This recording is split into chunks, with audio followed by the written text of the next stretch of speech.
You know a lot about golf. Well, we're waiting.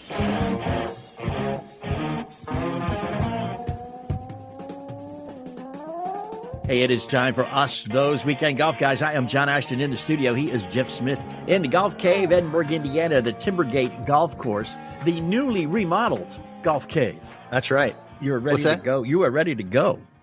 I'm it, man. I got the smart to move force plates.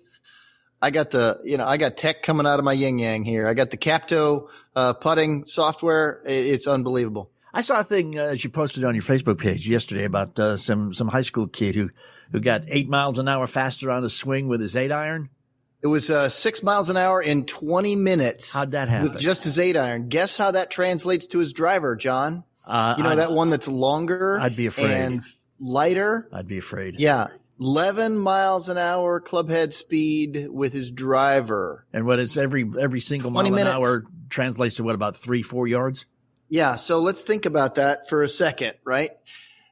So in that, here's a kid that all I did was learn. This is how he could do it. And he produced it in 20 minutes, and he spent the rest of the 40 minutes reproducing it with ease. He had no idea what was going on. His arms were flailing away from his body first, right? And he was falling backwards second. I'm like, okay. So the first thing I did was somewhat hermetically seal his arms to the front of his chest. And next thing you know, they're whipping around his body faster. And then I got him to step a little bit more on the left foot so he wouldn't be falling back to the right. Next thing you know, a lot more vertical force happened, and bam, here he goes. He's like, that's faster than I've ever swung a club. I'm like, might be. So easy to learn, easy to remember, easy to reproduce over and over and over again. Here's the thing, right? That's the key, right? Yeah. Can you repeat it? Because, if you can just do it inside this room is one thing, but taking it with you is another. Yeah, definitely. So he's going to report back in a week. That'll be fantastic. That's a quick fix. We've got another quick fix coming up, recorded a couple days ago on the Stereo app. If you want to participate in these things, it's easy. Just go to stereo.com/golfguy_Jeff. or golfguy_John. We'll revisit that. But a quick fix is coming up next. And this week's show is sponsored by DraftKings, the leader in one-day fantasy sports.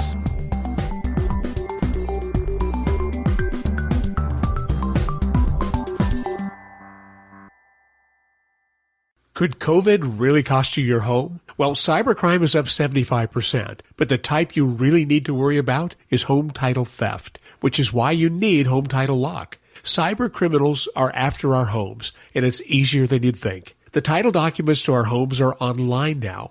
The thief finds your home's title and forges your signature on a quitclaim deed stating you sold your home, and he's the new owner. Then he takes out loans on your home and leaves you in debt. You won't know until late payments or eviction notices arrive.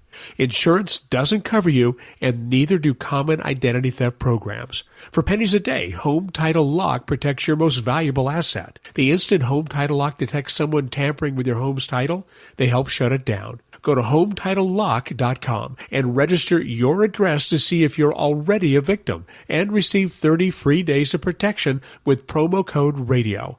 Go to HometitleLock.com. HometitleLock.com. There's a group of guys I play golf with regularly. I got to tell you, the first thing we do in the first tee, we fire up a good cigar. Because there is nothing that goes better with golf than a good hand-rolled cigar. And that's just the first one. And we all use Cigars International. We found them. Have you seen them yet? Have you used them? They've got all the right choices for a round of 18 and all the right gizmos and gadgets that make it as easy as possible. They've got windproof torches. They have crush-proof travel cases. And they get those clips that attach to the golf cart. And they have great cigar deals, from their daily deals to weekly specials to the Cigar of the Month Club. And if you don't know what you want, get one of their sampler packs. And right now, Cigars International is offering our listeners 10% off plus free shipping. That's right, 10% off your order plus free shipping. To take advantage of these incredible savings, just go to cigarsinternational.com and use the promo code GolfGuys when you're ready to check out. That website is cigarsinternational.com and use promo code GolfGuys. 10% off plus free shipping, cigarsinternational.com.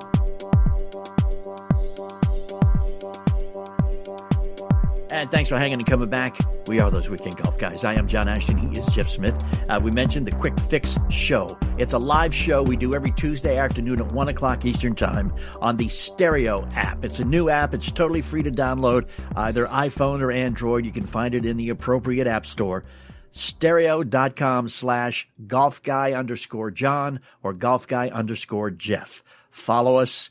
You'll be alerted when the Quick Fix Show comes on every Tuesday at 1. You have a question, you're more than welcome to send it in and give it. This is what happened in the last Quick Fix session. Let's do a little fun stuff here. Yep. I'm in the golf studio. Okay. Everybody's happy, right? I have been working with some people already today. And, common things are common with lots of people. That's why they call them common, right? So I got a guy that comes in and he is swinging hard across his body to the left and low. Guess what his ball does? It goes to the right. Slice. Yeah, it sure does. Curves to the right.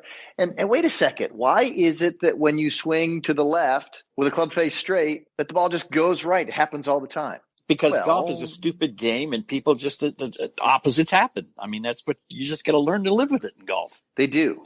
They do. Because it's just, the reality of it is when you swipe across the back of a golf ball in either direction, right, and the club face is pointed close to the middle, that thing's curving away from your body. Makes people crazy. So naturally, the whole point is like, man, they show up on my doorstep and they go, Jeff, I got to get rid of this mess. So what are we doing? How are we getting them to do this? So, so here I am in a quick fix kind of a thought, right? Going, okay, what is making them swing across their body? Like their arms are in the backswing, they're up high, and then they move out in front of their body, away from their body, and then they start pulling it back across them. Why is that? Well, most people, it's an imbalance problem with their shoulder alignments, their forearm alignments, and their grip. I know. Quick fixes, people going, wait, come on, don't make me change my grip. Don't make me change my grip. Okay. But see, when you try to imagine your hands, John, on a club, and then your right hand is, say, twisted more toward the top, toward the, rolled over, and the right hand is more on the top of the shaft, and the left hand is more on the left side. If you did that, your right forearm and wrist is higher off the ground, more elevated off the ground than your left. And then what's going to happen is it's going to push out away from your body, and then it's going to move down to the left across your body, and it's really simple. Well, just change it. Take your left hand and put it more on the top of the shaft, right? And put your right hand more down on the side of the shaft on the right side, and now all of a sudden you see your wrists and your forearms are much more level with each other. One's not significantly higher than another. And now all of a sudden, the swing that your arms can make are now more behind you on the way back and more out in front of you, more out toward the golf ball, coming from, say, more behind you to out toward the ball. And it's no longer going down across your body. It's now going out away from your body. So the reality of it is this: if you take both hands and arms, if they are pointed, like back of the hand, the left hand toward the target and the right hand's more on top, and if you just let go of the club a little bit and turn both at the same time, your forearms change, your shoulders change, and everything feels easy when you do them both at the same time, the same amount. Rotate them both more to the right. It's easy. But when you're working with one and not the other at the same time, now it starts to feel a little goofy. And so in this quick fix kind of way, just look at your hands, your forearms, and go, all right, wrists, forearms, they're angled a little bit more down to the left. And so, if the right arm is higher than the left, and I would stick a club and touch both forearms, I could touch it and it would angle down toward the left. If I change that, I'd be changing my shoulders. Matter of fact, I might even lower my right shoulder a little bit, raise my left shoulder a little bit. And now all of a sudden the left wrist is about as high off the ground as the right wrist. And if I grabbed it in the club in that manner, now all of a sudden swing direction got straight toward the target, less left. A lot of fun there. Had a guy this morning, that was his issue, right? So if we can fix that, Lots of people can do better with just that kind of a quick fix because they got to understand that. But then they go, wait a minute, now my ball's just going to curve left because I changed all this and made my hands more on the right side. I'm like, well, you can check your club face, you know. You got your hands on the club, you could stick it out in front of you and look at where your club face is and, you know, kind of make one of those mock swings and stop the club right out there in front of you, kind of like a little half swing, and send the club face straight out front and go, wow, I wonder this is all screwed up. Why don't you fix the face? Mm-hmm. I know, John, you've heard me say fix your face before, but I was not talking about the club. Okay. The thing about it with the face of the golf club, man, and we've had this discussion before, it's confusing because the bottom edge of the club is not parallel to the top edge of the club. No, it's not. And at the same time, it's hard. Most of those bottom edges, those leading edge of the club, they're curved. Yeah. So it looks a little screwy, doesn't it? Yeah. And it's hard to tell when the club face is actually straight. Yeah. So here's the easy part, John. There are lines that are cut into the face. You know those scoring lines, the grooves, you know? They're called grooves, they're etched in. Yeah, they're etched into the face, right? They're straight too, aren't they? Yeah, and well, you can tell if you get the mud out. It's kind of important you do that. Get the mud out first. It is. You got to clean them. I know. Yeah. You may want to consider that on your own. If you're out there listening, hey, you know, clean your grooves, right? So you can see your grooves, so you can tell where your club face is really pointed. And then you can kind of go through this quick fix of this change into the hands and arms thing and get the club to swing in a completely better place and stop swinging across it and stop cutting across your ball and slicing the crap out of it. You know? Yeah, because we'd hate to do that. Yeah. Yeah. We would. You know, nothing feels better than swinging at a golf ball and having it go where you're aiming. Nothing. I'll tell you, I can agree. There's a lot of people that I work with that also agree, because not only do they smile a lot when I get them to hit it better and hit it straighter, but they pay me to do that. You know? That's right. And they come back to do it some more. And then they pay to play more golf. And so, you know, in the whole realm of, did I do what I'm supposed to do as a golfer? If the ball tells you a lot, and if something is off, like say the club face, you're going to have a hard time with this game. Yeah, you certainly are. You know, we don't really want to have a hard time with the game. We want to keep it so that, you know, we're in pretty good shape. So we got to keep the club face supposed to be better. So we can do that.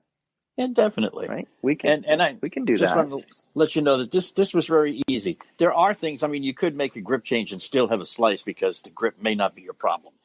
There are other elements that can do it, and Jeff can fix those too quickly, and he can do it for free if you're not, you know, in the middle of Edinburgh, Indiana, where you can drop into the Timbergate Golf Course and pay him to do it. He'll be doing it if you just show up here every Tuesday at 1. Here being stereo.com. Just follow golfguy_Jeff or golfguy_John, and you will be alerted every Tuesday at 1 that, hey, these guys are about to come on and give you a quick fix golf lesson. Or you can get it by listening to the radio show /podcast, Those Weekend Golf Guys, which you can find at thoseweekendgolfguys.com. So, I am John Ashton, host of Those Weekend Golf Guys. He is Jeff Smith, the #1 golf instructor in the state of Indiana, and the co-host of thoseweekendgolfguys.com. Hope that you have gotten a quick tip and a quick fix, and hopefully you can go out in the backyard or the golf course or the driving range or somewhere and make it work today. And again, set whatever you need to set here on stereo. This is our first time on the stereo app, so we're not sure how to tell you how to work it. If you could tell us how to work it, hey, that might be a help. But do what you need to do to follow us so that you are alerted every time we come on. It should be Tuesdays at 1 o'clock Eastern Time with a little quick fix for your golf with Jeff Smith, John Ashton, Weekend Golf Guys. Again, check us out, thoseweekendgolfguys.com. Download the stereo app and be here next Tuesday. Stereo.com/golfguy_Jeff, golfguy_John. We've got some more stuff, a little gambling stories from Phil Mickelson and some other folks you may or may not know. And then we are going to visit with golf royalty. Got a conversation with Dottie Pepper coming up. Stick with us. We are those weekend golf guys. Okay, football fans, the moment we've been waiting for all season is right around the corner, and DraftKings, the leader in one-day fantasy sports, is bringing back their golden ticket giveaway with up to $55 million in prizes up for grabs. All you have to do to get your share of these huge prizes is enter DraftKings' free Big Game Prediction Challenge. Once you submit your picks, you'll get a free instant prize of up to $25,000. And if you have the most predictions correct, you could win the top prize of $1 million. Download the app right now. Enter the free prediction challenge. Answer questions like who'll score last, and boom, get ready to make it rain. Download the DraftKings app right now and use promo code WEEKEND to enter the free $55 million Big Game Prediction Challenge. Everyone gets an instant prize up to $25,000 just for playing. So use promo code WEEKEND now and enter the free $55 million Big Game Challenge. The promo code is WEEKEND. Download the app now. Only at DraftKings. Terms and conditions and eligibility restrictions apply. See DraftKings.com for details. Stunning. You don't have to hit a shot to fall in love with the Pete Dye and Donald Ross courses at French Lick Resort. Our hotel and golf packages are the way to go. Add the casino and spas, and it's a road trip for the memory book. Safely get back to the game you love with one of the packages found online at FrenchLick.com. Legendary golf at French Lick Resort. A breath of fresh air. Must be 21 to enter casino. Gambling problem? Call 1-800-9-WIN. This week on The Approach Shot. An Emmy Award-winning actress. It's Patrika Darbo. You play golf avidly, I understand. Not sure how well I play avidly, but I play. I have a nickname of One Sleeve Darbo. So. Download an episode or two of The Approach Shot today at Apple Podcasts, Spotify, or wherever you download podcasts. And find us on the web at approachshot.net. Now I have to go. How the hell do I get out of here? There is a brand new app out that I want you all to be aware of because it is going to revolutionize the way that Jeff and I and you deal with each other. It's called Stereo, and it is a free live broadcast social platform that enables people to have real conversations in real time. It's going to allow us to build a more intimate relationship with y'all by engaging you in direct conversation. So if you've got a question, let's say this Tuesday at 1 o'clock, you want to fix your slice and you want to talk to Jeff Smith directly about doing it, you can. Yeah. Did you note that down?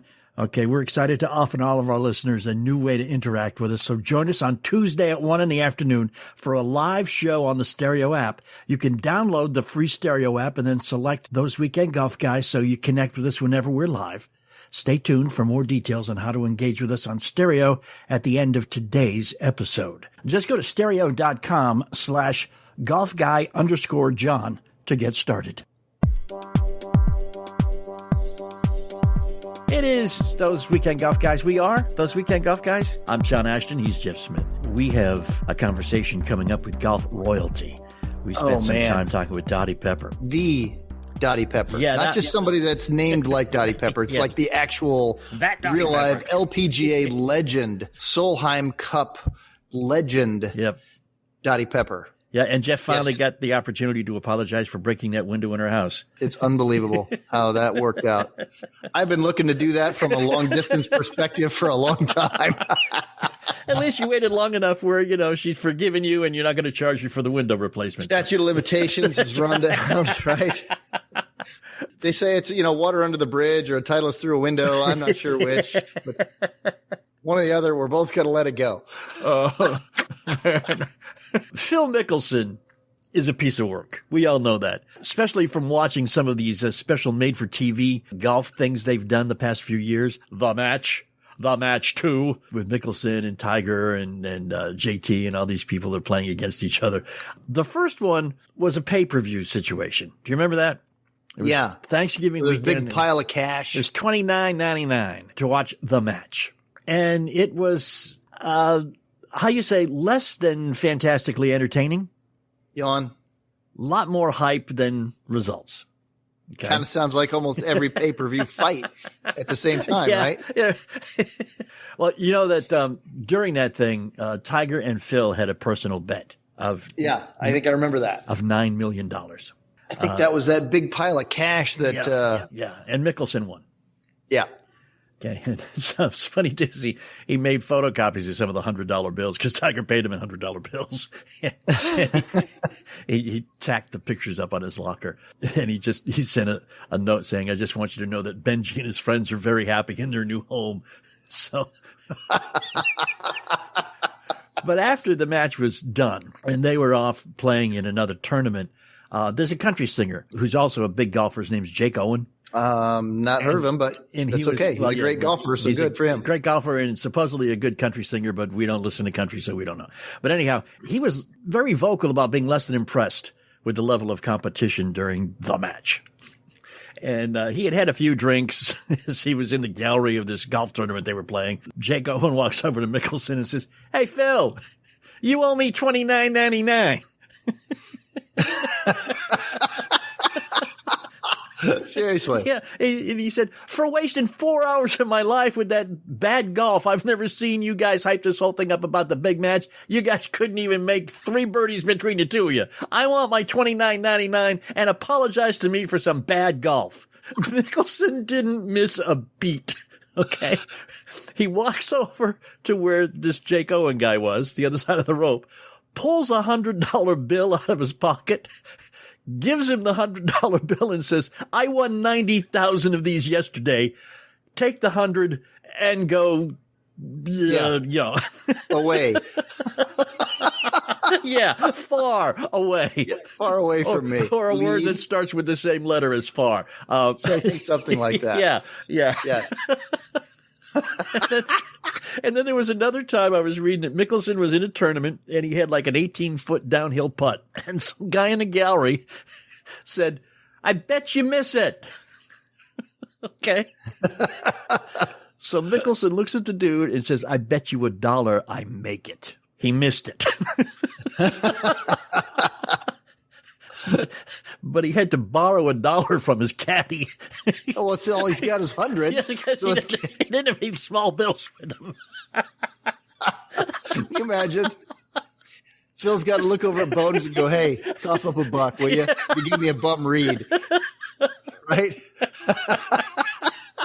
Yeah, look, Mickelson's only walking around with hundos. Yeah. He's not walking around with dollars. I mean, that chump change. He's Not a chump. making change. That's right. The cart girl comes by, gets a $2 beer, gives her a $100 bill, tells her to keep the change. He can afford it.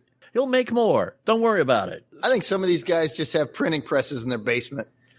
Well, supposedly Mickelson, I won't say has a gambling problem, but he once made a comment during a practice round that started at 7:00 in the morning to the other 3 guys playing in the group with him. He said, "I don't get up this early for anything less than $2,500. So it was a $2,500 bet to play, and there was no I don't feel like it. One guy was a rookie, not a rookie. He was an amateur that was in their group, and Phil just said, "Hey, don't worry about it, man. If I win, you can pay me after you get on the tour." Okay. But it was still, it was an IOU. It wasn't, "I'm going to forgive it." But no, at least that's a little bit of love there, right? Yeah. I don't get out of bed this early for anything less than 2,500. There you go. Yeah. Yeah. And I know you don't bet a whole lot. No. I bet your money though. Well, yeah, thanks. I'm awesome. You know what? It's funny. I bet other people's money like you wouldn't believe. But man, I'm tight with mine. I know. Listen, I won $39 with DraftKings. Did you? Oh man. What you do is you go and you pick a team. Do it for any of their weekend tournaments, as long as you do it by Thursday before the tournament starts. You've got a salary cap, and every golfer that's playing in the tournament is worth a set amount of money. And you can only spend up to like $50,000 on players. And some cost $25,000 each, and some go down as little as like $3,000. But you just put a team together of 6, and the aggregate total score of those 6 players you pick, you get points for birdies and for making a cut and for, eagles and aces and the whole 9 yards. And it's just however, and where you finish, also where the players finish gives them points. And it's just how many points your 6 players score together. The aggregate total depends on where you finish. I finished like 256th and won $39. You don't have to be really, really good to win comfortably. That's what I'm saying. I wonder, what's the win percentage of people who do that? I think if you keep it low, if you keep your entry low, your win percentage is probably pretty high. It's a good idea. It's the guys who come in with the $50,000 bets. It's either a yes or a no. It's a win or a lose type of thing. Those are the guys that finance that whole thing. Yeah. The guys like you and me, I think we can, intrepid producer Mark, man, he's a regular DraftKings guy. Yeah, not only is he's good with football, but he's fantastic with horse race handicapping. How about that? So, yeah. But right now what they're doing is a thing for the big game, the big football game coming up in a week. They call it the Golden Ticket Giveaway, and there's up to $55 million in prizes up for grabs. All you have to do to get a share of the huge prizes is enter the DraftKings free Big Game Prediction Challenge. And once you submit your picks, you'll be able to get a free instant prize, too, up to about $25,000. Now, DraftKings has paid out not only my $39, but over $7 billion to its players since 2012, so they know a thing or two about big paydays. So download the DraftKings app now and use the promo code WEEKEND to enter the free $55 million Big Game Prediction Challenge. Everyone gets an instant prize up to $25,000 just for playing. So use promo code WEEKEND now and enter the free $55 million Big Game Challenge. It's only at DraftKings. Terms and conditions and eligibility restrictions apply. See DraftKings.com for details. DraftKings? Yeah. Sounds like a fun deal. Yeah, it is. All right, I'll give it a shot. Yeah, check it out. DraftKings, use the promo code WEEKEND. I don't really. I think a quarter a hole is the most I've ever played for. No. Well, when I was younger and playing a lot of golf, I had the opportunity to play probably more golf than people ought to be allowed to play, honestly.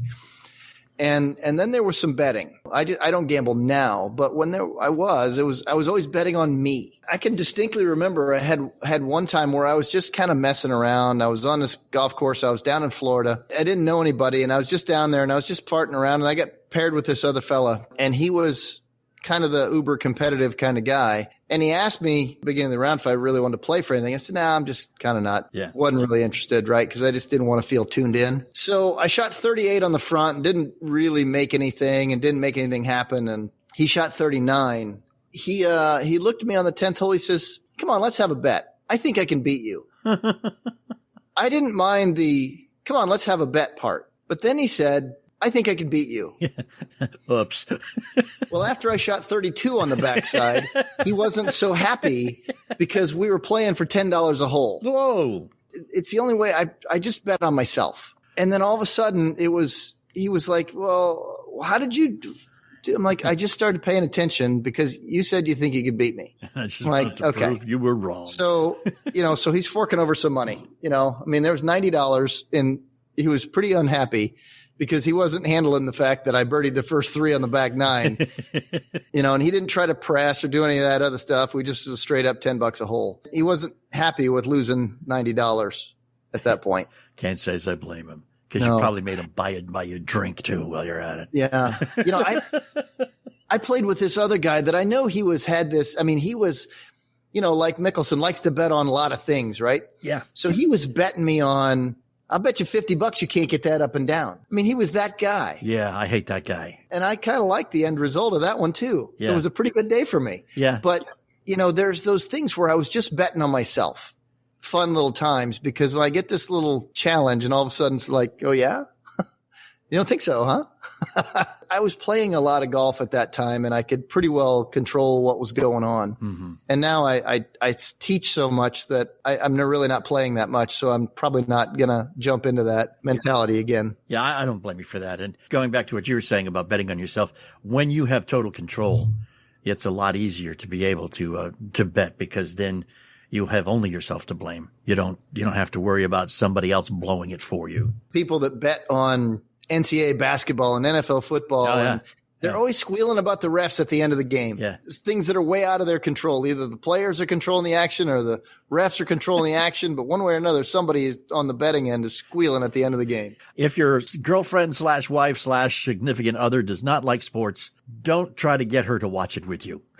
Because a friend of mine said his Sunday, the football games were ruined because he said, come on, to his wife. He said, come on, you never watch football with me. Sit down and watch football. So she did and started incessantly asking questions throughout the whole game. Like, the one thing she said is, why do those guys all wear striped shirts? Do they work at Foot Locker? He said, after about halftime, I just said, go away. Go do something else. Just go. You're not going to be happy. You want to be happy? Listen to what our conversation is with Dottie Pepper, golf royalty. Yeah. It's coming up next. Hang with us. We are those weekend golf guys. There are a bunch of things that can negatively affect your performance on the golf course. You know, there's those nagging pains, the shoulder pain, elbow pain, wrist pain, even back pain, that kind of stuff. They're just nagging and they can negatively affect how well you move. But something else is the anxiety, the nervousness, especially, you know, people watching you get a little uptight. Getting uptight is the worst thing for your golf game. So you can lose the first tee jitters and you can get on the level of performance you deserve. Well-being starts with well-care. You need to use the code WEEKEND for 20% off your first purchase. Visit wellcarebotanicals.com. That's wellcarebotanicals.com, or you can call 888-211-2011. You've got problems with aches, you got problems with pains, or more like me, you got problems with first tee jitters and anxiety. Wellcarebotanicals.com. Use code WEEKEND. Or call 888-211-2011. There is a brand new app out that I want you all to be aware of because it is going to revolutionize the way that Jeff and I and you deal with each other. It's called Stereo, and it is a free live broadcast social platform that enables people to have real conversations in real time. It's going to allow us to build a more intimate relationship with y'all by engaging you in direct conversation. So if you've got a question, let's say this Tuesday at 1 o'clock, you want to fix your slice and you want to talk to Jeff Smith directly about doing it, you can. Yeah. Did you note that down? Okay. We're excited to offer all of our listeners a new way to interact with us. So join us on Tuesday at 1 in the afternoon for a live show on the Stereo app. You can download the free Stereo app and then select those weekend golf guys so you connect with us whenever we're live. Stay tuned for more details on how to engage with us on Stereo at the end of today's episode. Just go to stereo.com/golfguy_John to get started.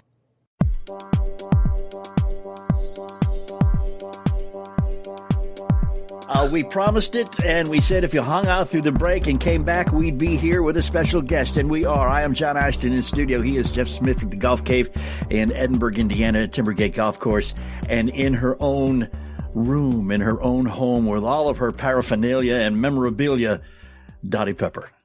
Dottie, thank you for spending some time with us here at those weekend golf guys. How are you? Great. I'm good. This is, as I was telling you guys, this is the only place there's anything golfy in this whole house. So. Really? Just my office, that's it. Is that by choice or just that you don't want to get too obnoxious about it and just keep everything there so you don't look like you're showing off? There's a lot more people with a lot more obnoxious than I got.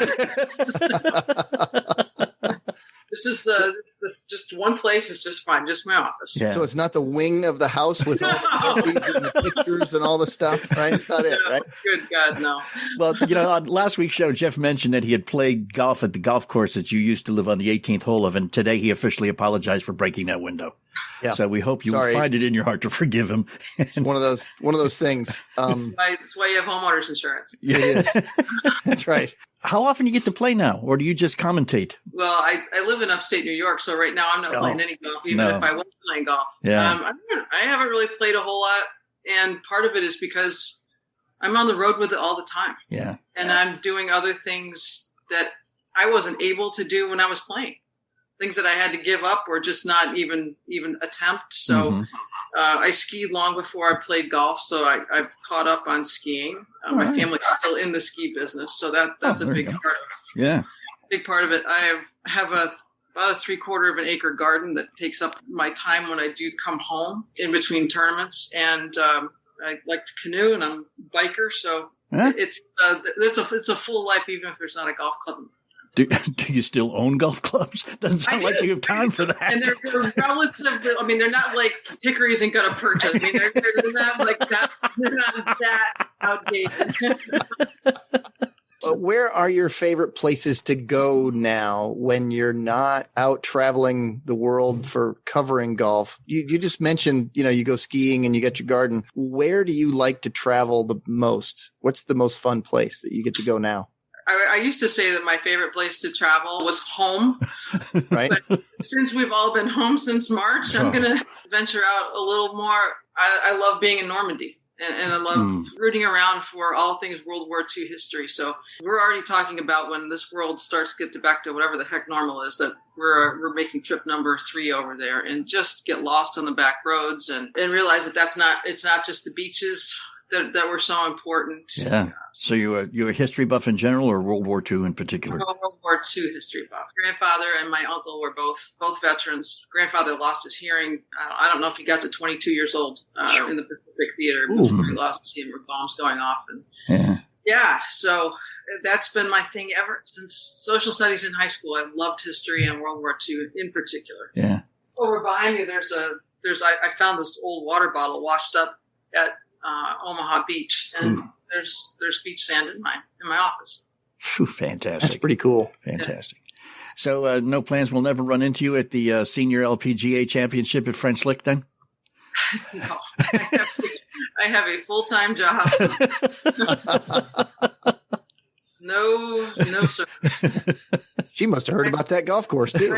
Well, I know the golf course is hard because my husband played there, but I also know my playing days are. I don't think you can do both well. Okay. And I kind of like my gig, and I'd like to keep it for a couple more years, maybe. Do they have like a special golf course announcer school to teach you how to speak well, but without? Yeah, it's the deep end of a pool. They chuck you right in. Without swimming. Go. Here, put this on, walk out there and say stuff that's not offensive. Right. Stand here, don't let them hear you. And that's going to be the tough part is you need to be close enough to see what's going on, but you can't be loud enough to affect anything. Right. And you don't want to be the coarse whisperer either. Yeah. If you're doing that, you're too close and you haven't gotten far enough ahead of the group and be able to relay the information in a somewhat normal voice. But, for analysts, for reporters, there's not really a school per se. It's not like I was going to go to Syracuse or Missouri and start my sizzle reel because I was going to be doing play-by-play. It's sort of, you start talking about, as Judy Rankin says, you talk about what you know. Yeah, and you talk about it well. I had lots of help. I've had lots of great mentors, including Judy, and Mike Tirico was one of the best that helped me along out early, but it takes work at it. And I think you got to get in the game and listen to your shows and know where you really were pretty rotten and where you actually nailed it, and try to do more of the latter than the former. How does your role now? How does that affect your relationship with the players that you're walking the golf course with? Yeah, it's a little bit different now because given my age and their age, some of them are transitioning into where I'll be covering them, where they didn't know I was really a player and that I could just flat play. They think I'm just an announcer. So this is the year that I actually pass the number of years that I'm announcing versus what I played. So, yeah. So this is 18 on the ground. We're in the tower somewhere versus 17 years on tour. So I think that the players who know that I did play at a very high level and that I can poke fun at my, lack of closing some tournaments and prop myself on the back for times I did come up with the shot under the gun. They're fine with it because I talk about myself on the air like I've hit those shots and I certainly wasn't perfect. I think that's pretty neat for you to be able to tell us what it's like to be out there in that moment. Because you've been in so many of those moments. You've literally been on the biggest stage that you can be on as an LPGA player. And I've also, like I said, I've been that player that missed a 18-incher at the last hole to defend a title in Rochester. And I've also been the one to wave off a partner in the Solheim Cup and say, I got this. I know what this is going to do, and this is going to go in. So I think you relay that and everything that's in between. That's where we all live. We all live in somewhere in between those highs and lows. And my first producer at NBC was Tommy Roy, and I was very lucky that Tommy believed that golf ball didn't know the difference between a male and a female, and neither does a microphone. So if you can talk about golf shots you've hit, golf shots you've screwed up, and everywhere in between, and just be real about it, it's okay. I was going to ask that because it'd been so long that female commentators were relegated to ladies golf only. Well, the one thing I will say that Roger Maltby told me when I started at NBC is that when you get Tiger, and you're going to get Tiger, he's the one that can make you look like an idiot faster than anybody else because he sees shots and can pull off shots that other people don't. So don't get caught saying he's got no shot. Yeah. On him. He'll just take it as a challenge. Everybody's seen that he's got some He can shots. really that make you look has. foolish. Right. So is there a particular pairing that stands out in your mind? Like, man, I really enjoyed this day. Is there any real interaction with you and the players at any point during those rounds when you're out there? Or are you just too far away? Yeah, there is. And this year was a little bit different because they didn't have the crowd noises. Right. To kind of figure out who was maybe making a move from ahead or behind. There have been a number of them, but I will say, like when Justin Thomas won the PGA Championship at Quail Hollow, I had a monitor, and at the time pre-COVID, I had a guy walking me with the monitor so I could see if they were live or tape shots. I'm literally looking at live television. 18th hole, so he's got a bogey to win, and he'd missed the fairway, pitched it out, had hit his third, and he comes up over my right shoulder. And he goes, "Is that live?" Yeah, that's live. You're looking at it, and they're probably looking at us too. And then, this year, being at the Masters, it started with Tiger's group after the rain delay day one, and I picked him up cutting across 14. He looked at me, and I looked back at him, and he said, "Dottie, walking at Augusta?" And I said, "Isn't it 2020?" And he goes, "God darn, is it 2020?" Something that had never nothing that had ever happened before. So there have been some pretty cool things that the players a give and go conversation. Do you, as an announcer, get feedback from the crowd? Saturday afternoon in Phoenix, not pleasant. Right. So there's that. I can imagine. Yeah, there are some crowds that are so good and so respectful, and others that are just completely out of control. Yeah. But the thing I noticed differently this year is that you really had to be careful of your voice because like I said, I don't like going into the coarse whisperer mode. Right.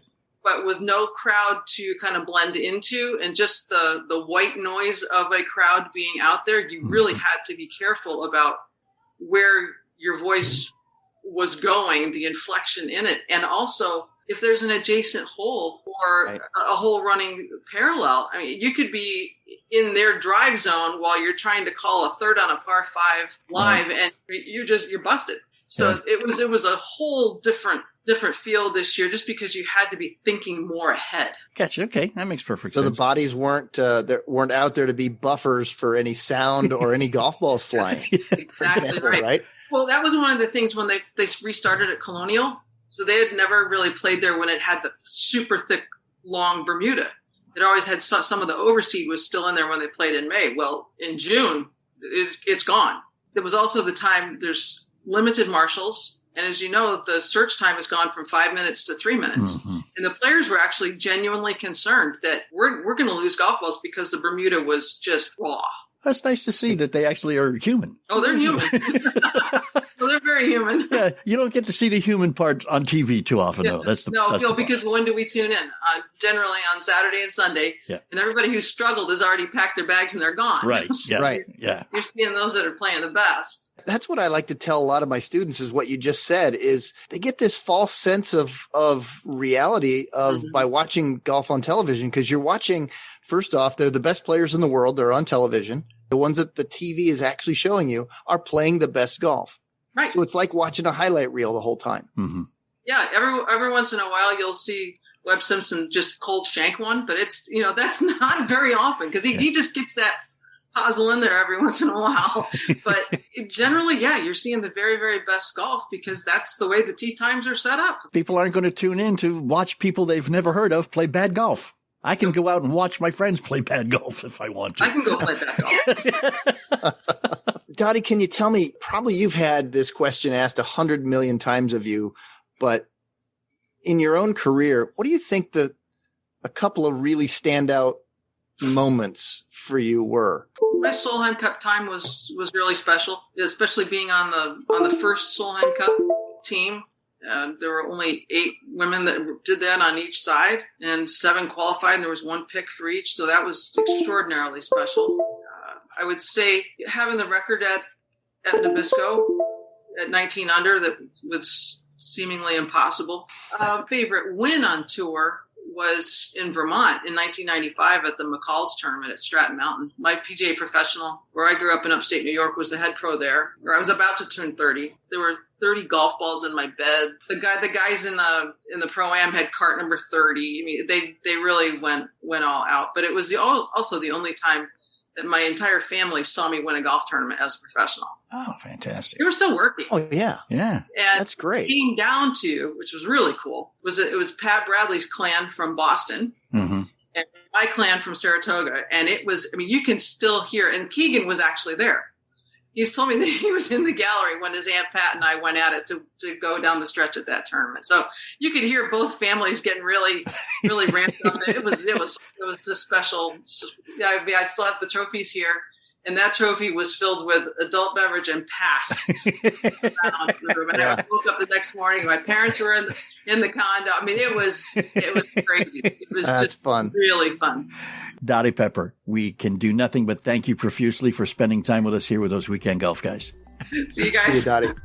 Of course, we have a Facebook page, facebook.com/Golf Guys. We would love it if you were to go there and like us. We'd love it even more if you'd go there and follow us, facebook.com/Golf Guys. Did you hear us earlier tell you about the new app, Stereo? You know, Stereo app users can engage with the platform to listen in, to seek out topics, and to join conversations about issues and ideas that interest them. There's a lot of stuff on there: comedy, pop culture, lifestyle, sports, and us, those Weekend Golf Guys. You can download the app for free. Just go to the Apple or the Android app stores. Once you download the app, you'll be able to create an avatar and a profile, and then you can submit audio messages to the hosts of conversations to join that conversation in real time. Like us, a Tuesday, 1 o'clock, we will be having a live audience interaction episode on Stereo. Jeff Smith will be here to fix your slice, and every Tuesday thereafter, he'll be there with some quick fix for your golf game. Tuesdays at 1, Stereo live talk from those Weekend Golf Guys. So just go right now to www.stereo.com/golfguy_John. Then we'll talk Tuesday afternoon at 1.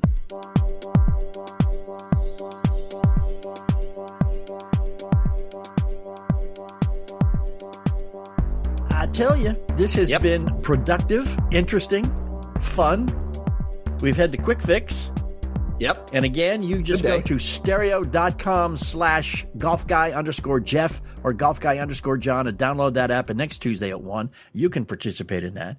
And then talked about gambling. But Dottie Pepper, man, it doesn't get any better than that. And she's so good on the course reporting. So good. You know, you can learn so much from an established player, right? And here she is, a veteran, knowing why players are hitting certain shots and realizing this ball's not coming out of here very easy. And she'll say something along those lines, and then to be right as often as she's right, because she has the player's mentality and she's allowed to speak that. Yeah. It makes her truly one of the most valuable reasons that the broadcast succeeds right there, is because of her. Yeah. Yeah. She's like the Tony Romo of golf play-by-play. Or maybe Tony Romo is like the Dottie Pepper. The Dottie Pepper. Right? That could be. Look at it that way. Now, since we do a little visual with each other while we're putting the show together, I just saw a young student of yours walk into the golf cave with a bag bigger than he is, man. Yeah, well, that was you've seen her on the program before. When the day we had Mark Sweeney, I brought in young Ava, and she stood there and was impressed because it was Mark Sweeney, the aim point guy. Because I've taught Ava aim point, and she makes everything. It is disgusting how many putts she makes. It is You'd disgusting. Hate it. I would, because you just didn't listen to me when I was trying to talk to you about the aim point. And you're like, yeah, I got it. I'll just use. Yeah. Yeah, I know. Well, no, she man, listened. My problem with the aim point is I don't know how many degrees of slope there is. I never remember to bring my protractor with me to the golf course. Yeah, guess what? That's a trainable thing, you know. Suddenly I have pictures of old dogs and new tricks in my head, man. So I'm not really sure. I'm not really sure we can do that. But okay, this year I will give you a few minutes to show me the aim point thing. Oh, a few minutes. And I Give me an hour and I will change your life. Okay. Yeah. I will change your score. You'll be buying more drinks and you won't even care. You buy the pizza and I'll give you 2 hours. All right. stereo.com/golfguy_Jeff, golfguy_John. Download that so you can participate in next week's Quick Fix Tuesday at 1 o'clock. Check us out, thoseweekendgolfguys.com. Every show we do is up there. Other than that, man, go play some golf.